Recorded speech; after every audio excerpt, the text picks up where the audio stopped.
in Colorado Springs, Colorado. A group of men are gathered together for their annual conference. For their day-in, day-out service to the public, Dragnet honors the 57th Annual Conference of the International Association of Chiefs of Police.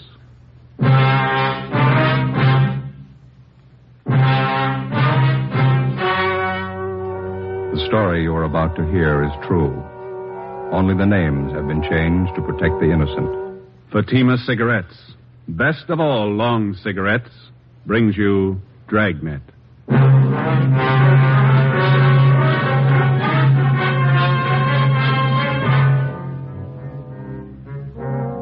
You're a detective sergeant. You're assigned to burglary detail. A man posing as a doctor is burglarizing homes in your city. You have his description. Your job, find him.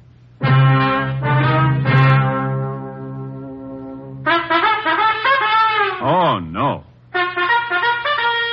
Ah, that's different. Yes, what a difference. In Fatima, the difference is quality. You see, Fatima is the quality king-size cigarette because it contains the finest Turkish and domestic tobaccos superbly blended.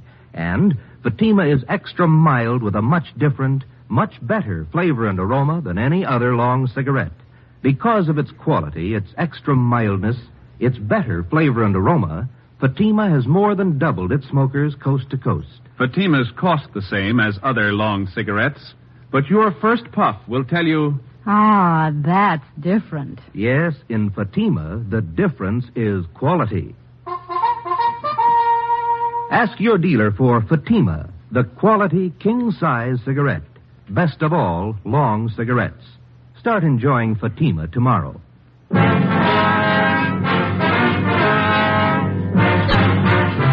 Dragnet, the documented story of an actual crime. For the next 30 minutes, in cooperation with the Los Angeles Police Department, you will travel step by step on the side of the law through an actual case from official police files. From beginning to end, from crime to punishment, Dragnet is the story of your police force in action. It was Sunday, November 22nd. It was chilly in Los Angeles.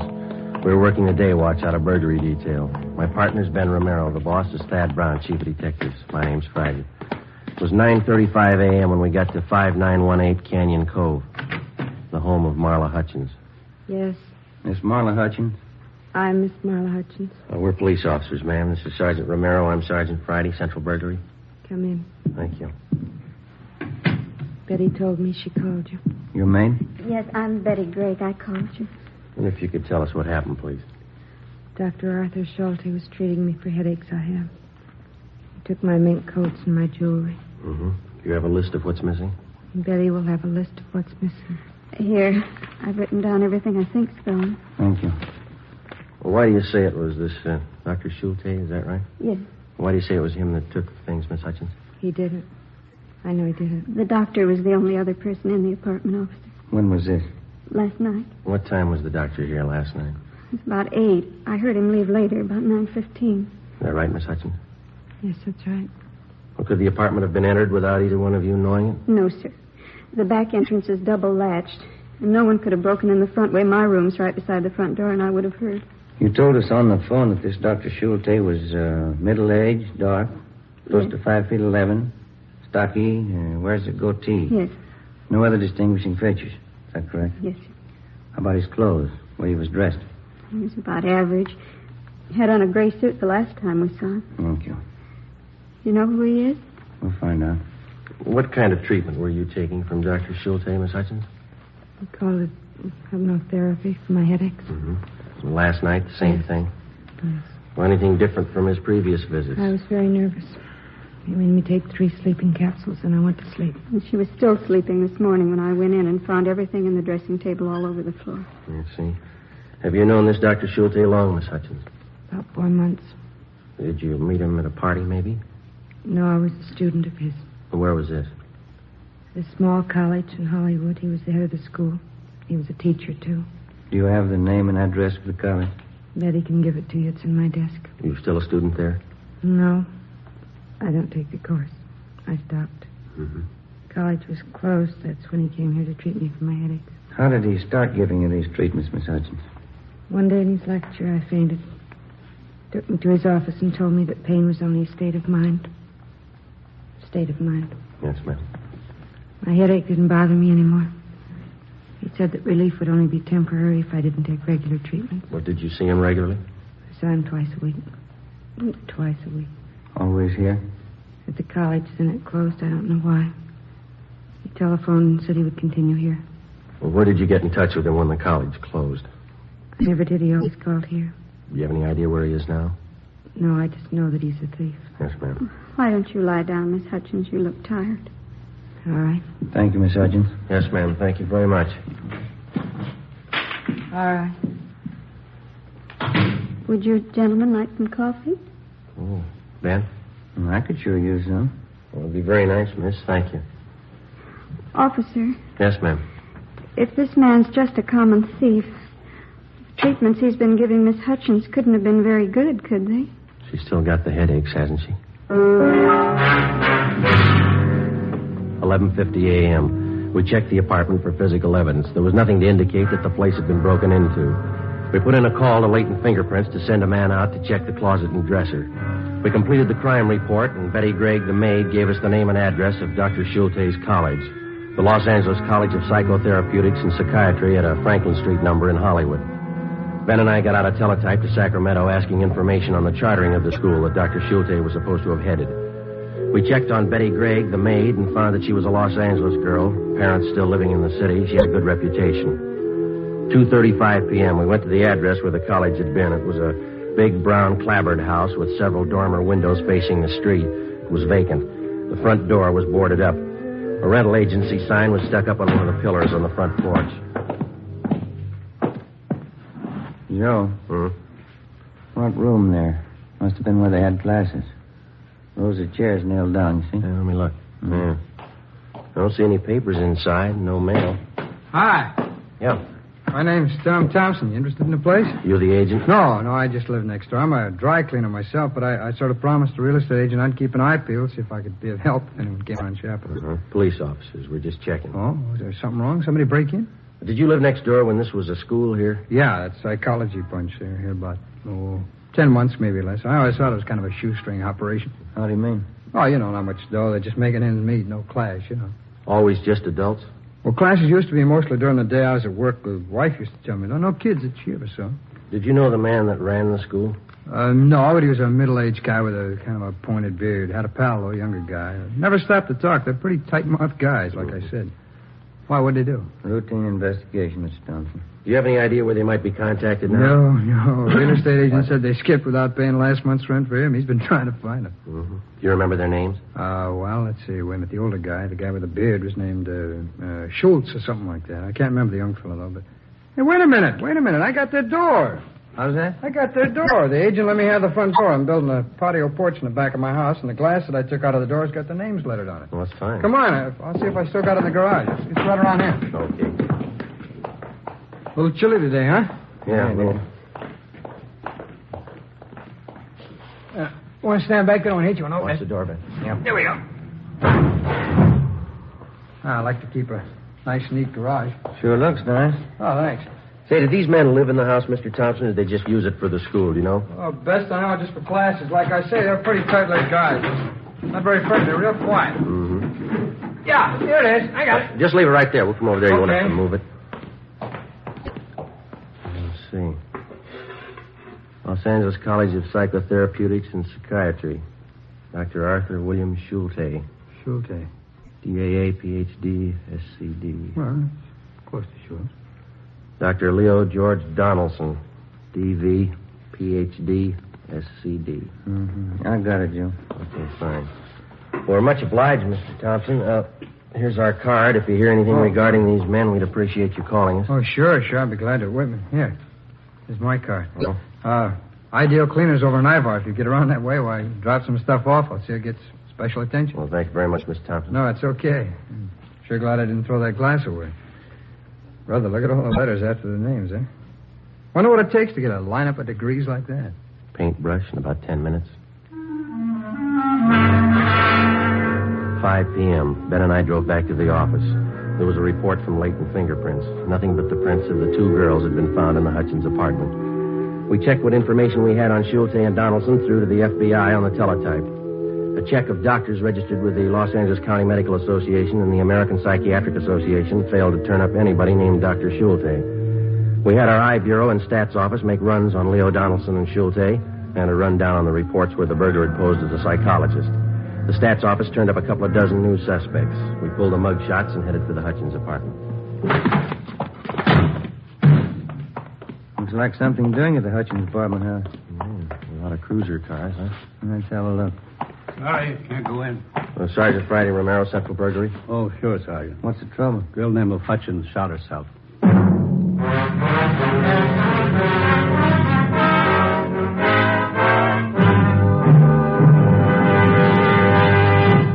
You are listening to Dragnet, authentic stories of your police force in action. Oh, no. Ah, that's different. Yes, what a difference. There's a difference you can hear, there's a difference you can see, but the difference in Fatima is quality. Yes, friends, when you compare long cigarettes, you'll find that in Fatima, the difference is quality. Quality of tobaccos. The finest Turkish and domestic varieties, extra mild and superbly blended to give you a much different, much better flavor and aroma than any other long cigarette. Quality of manufacture.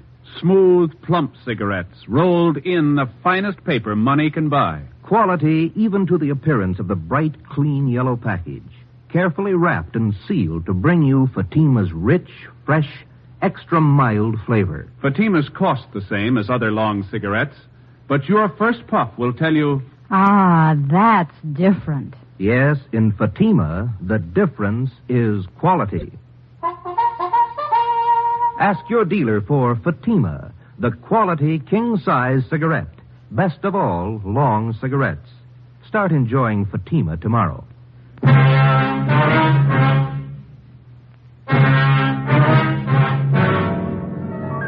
Monday, November 23rd. During the morning, the coroner's office signed off Marla Hutchins' case.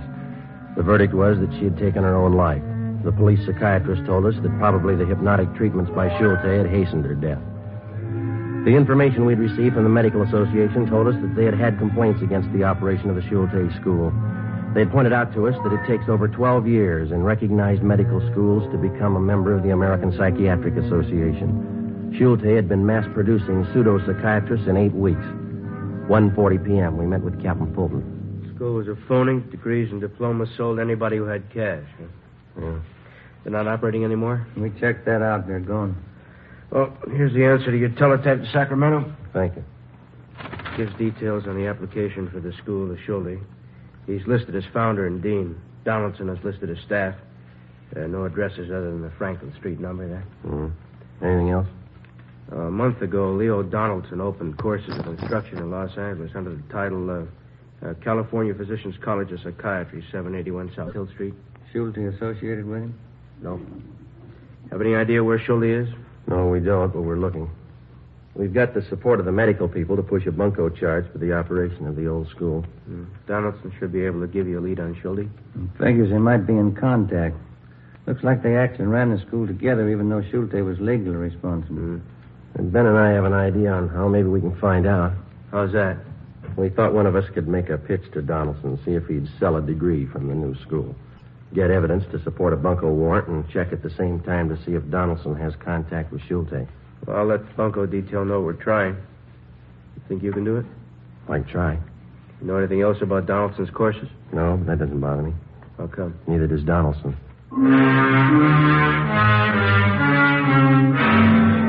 In trying to get Schulte through his former associate Leo Donaldson, we again contacted the Medical Association. They furnished us with the name of Ralph Morse, a graduate of the Franklin Street School, who had since been killed in an auto accident. Tuesday, 11:30 a.m. Ben and I got to 781 South Hill Street, a 7-story office building in the heart of the Los Angeles business district.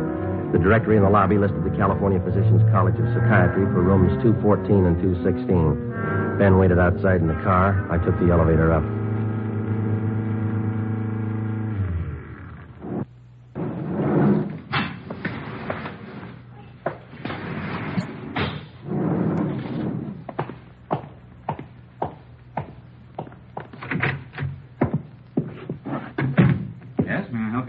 Dr. Donaldson? I'm Dr. Leo Donaldson. May I be of assistance? Well, my name is Frank Ditton. I wanted to ask about the curriculum here. Well, we've just opened, Mr. Ditton. We're not quite ready to start classes. You understand this is very advanced instruction. Most of our students will have had considerable background in psychiatry. Oh.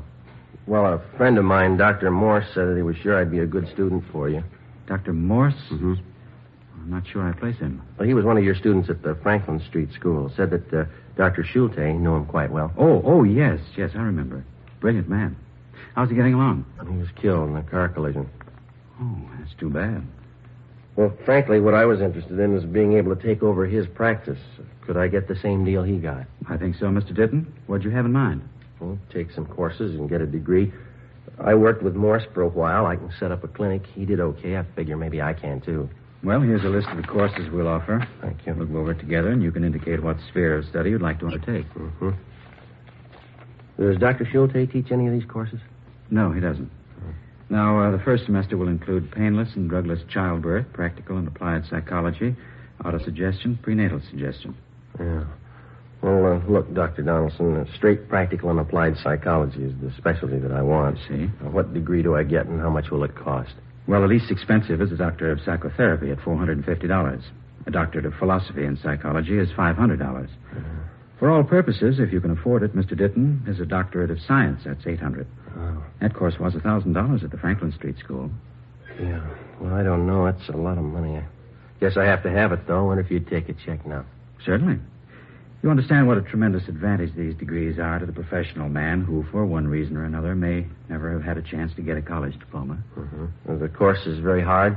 You look like an intelligent man, Mr. Ditton. I'm sure you'd have no difficulty. All right. Well, say, look, Doctor, I live out in Van Nuys now, and I'm working 3 days a week at the present time. It's going to be pretty tough to get downtown here. Do I have to be here every day? Since it's the diplomas most of our students are interested in, we have, on occasion, made exceptions in cases like yours. Well, I'd appreciate that. We could possibly, in the case of a doctorate of science, present you with your diploma in advance of you taking the course, and you could launch into private practice at once and take the course whenever it suited you. Well, couldn't ask for a better deal. Everything's mentioned in this catalog. The forms are in the back. Why don't you sit down right there? Oh, thank you very much. And rules and regulations. No books are required of students. Well, that's a break, huh? We lecture a little differently from some colleges, and therefore we've dispensed with texts because we feel they tend to confuse the data. Mm-hmm. When I take the course, who will be my instructor? I will. Well, Morse talked a lot about Dr. Schulte.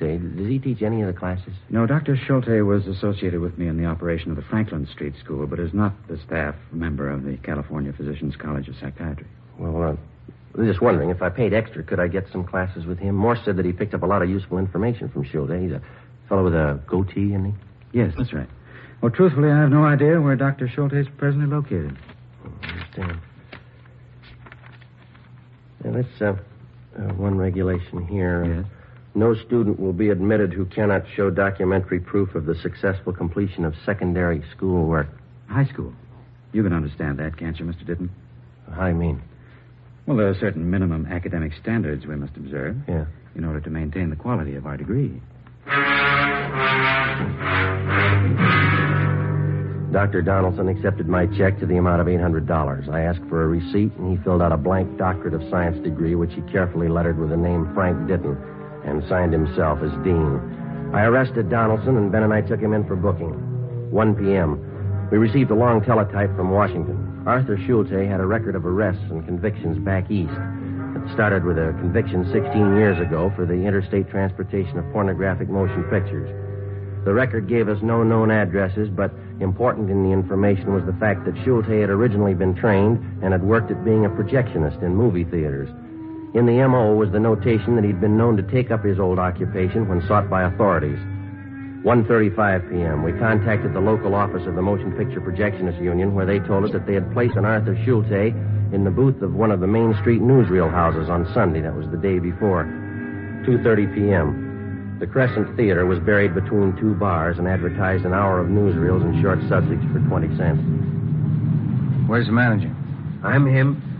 Can we talk to you a minute, police officers? What? I say we're police officers. We'd like to talk to you. Nobody here to take over. Why don't you come in and I can open the booth door here and talk? Okay. Better on the back, I guess, here, Ben. Yeah, thanks. Where is he?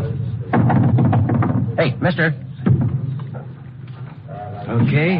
What's the trouble, officer? Do you have a man by the name of Schulte working here? That's right. Projectionist isn't working right this minute, though. Comes on duty at 4. It's an hour. All right. I wonder if you'd take a look at this description, please. Sure. There you are. 5'11". Man working here is clean shaven, no goatee. Outside that sounds the same. Mm-hmm. Any idea where he lives? No, I don't. Well, we'll have to wait for him here. All right. Wait a minute. Just one? Where you want to wait? Inside? Well, I think we'd rather stay up in the projection booth if it's all right. Up the steel stairs there on the right. Tell Pete Eigen. He's the man up there now. I said it was okay. All right, don't say anything to him when he gets here, will you, sir? I won't, officer. Come on, Ben. Gets this way. It's a long climb, huh? Yeah, it is.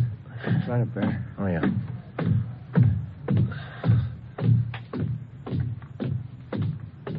This must be it. Hey, mister! Mister!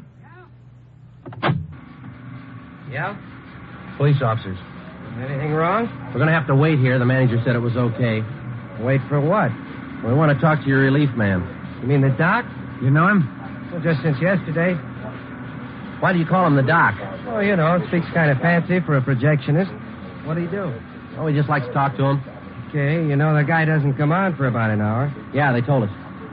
You want to look at the picture? You can both sit by the observation port on the film station there. Yeah, thanks. Yeah, sit over here, Ben. Is this all right here? Yeah, that's fine. Huh. Well, What's the matter? I've seen this newsreel. 5:45 p.m. Schulte was nearly 2 hours late. Ben and I were worrying about whether somehow he'd been tipped. Usual for a man to be this late for a shift. Not in a house like this. Bigger house would be different. Way it is with a doc being late like this just cost the boss a couple of bucks. How do you mean? I got more dough. I'm over my maximum hours. If the old guy'd stay away long enough, I'd be on Golden. Golden? What's that? Yeah, double and a half time. Boys in the business call it Golden time. Oh. Most dough you can get is double Golden. You get that working over maximum number of hours after midnight on a Sunday. Uh-huh. That's double Golden. Never happened to me, though. How do you stand? What do you mean, the money? The noise. You get used to it. Don't pay any attention after a while. Don't you get tired of hearing the same soundtrack over and over? No, you just know it's there. It never registers. What they're saying, I mean. Just if it stops when it shouldn't. Get used to it over the years. You've been doing this long? 11. It's a long time. Excuse me. I gotta make a switch over. What'd you say? I said I gotta make a switch over. I've been watching you do that all afternoon. How do you know when to turn the other projector on? Marks on the film, up in the right corner on the screen, usually a black dot. Look through the window. Look, Ben, right here. Mm-hmm. The first dot tells me to start the other projector. When the second dot hits, I cut this one, turn on the other one. Now watch. Okay. See the first one? Uh-huh. Now the second dot, see? Uh-huh.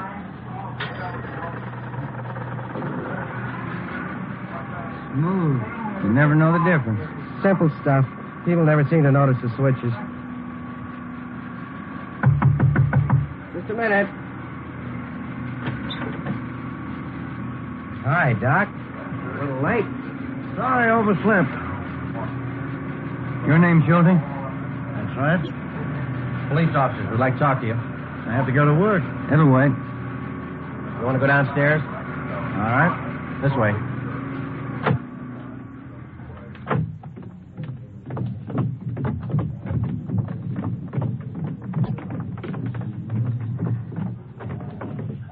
All right, this will be fine right here.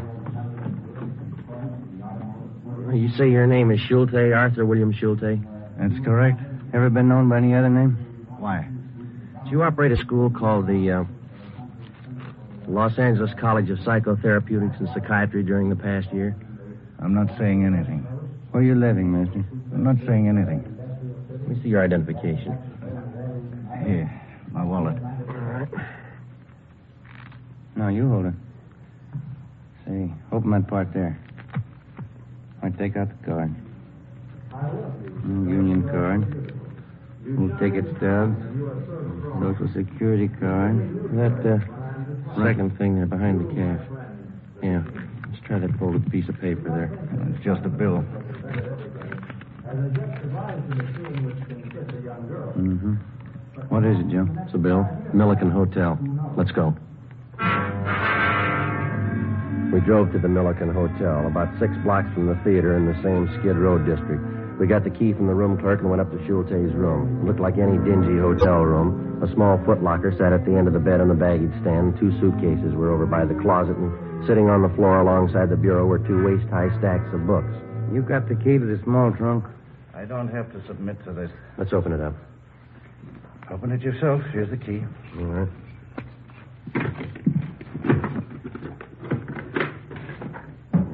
Two mink coats. I'll check the rest of the room, Joe. All right. This your property, Doctor? I'm not saying anything. Just clothes, regular stuff in the bureau. Mm-hmm. How about those suitcases over there?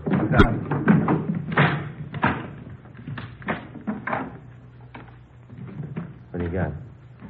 How about this? It's a cigar box. It's taped shut. What's inside, Doctor? Nothing you'd be interested in. I'll open it, Joe.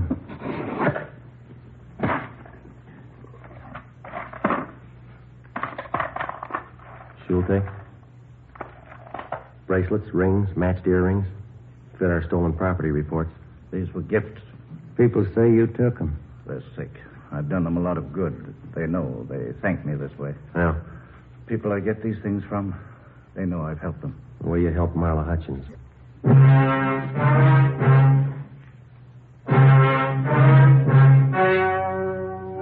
The story you have just heard was true. Only the names were changed to protect the innocent. Arthur Schulte, free on bail pending trial, died of natural causes on June 15th in Fresno, California. Leo Donaldson was tried and convicted of grand theft and served a term prescribed by law in the state penitentiary. And now, here is our star, Jack Webb. Thank you. When the rookie policeman becomes a full-fledged member of the department, one of the first things he becomes aware of is the time-worn tradition of the peace officer. He has pride in the men he works with, pride in his job. The men who make Fatima take great pride in their job. They, too, uphold a tradition. The Fatima tradition of quality. You see, Fatima contains the finest Turkish and domestic tobaccos superbly blended. And pack after pack, they're extra mild. If you're a long cigarette smoker like I am, and have not yet enjoyed Fatima, buy a pack tomorrow. Compare Fatima with other long cigarettes. You'll find they cost the same, but in Fatima, the difference is quality. Smoke Fatima.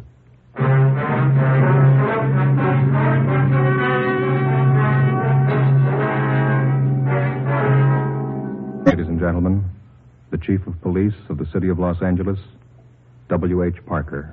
The Los Angeles Police Department awards this citation of merit to Dragnet for its authentic portrayal of cases from the files of this department, bringing great credit to the Los Angeles Police Department and its officers, and enhancing the prestige of law enforcement generally among its millions of listeners. Thank you, Chief Parker. You have just heard Dragnet, a series of authentic cases from official files. Technical advice comes from the Office of Chief of Police W.H. Parker, Los Angeles Police Department. Next, We the People. 3 chimes mean good times on NBC.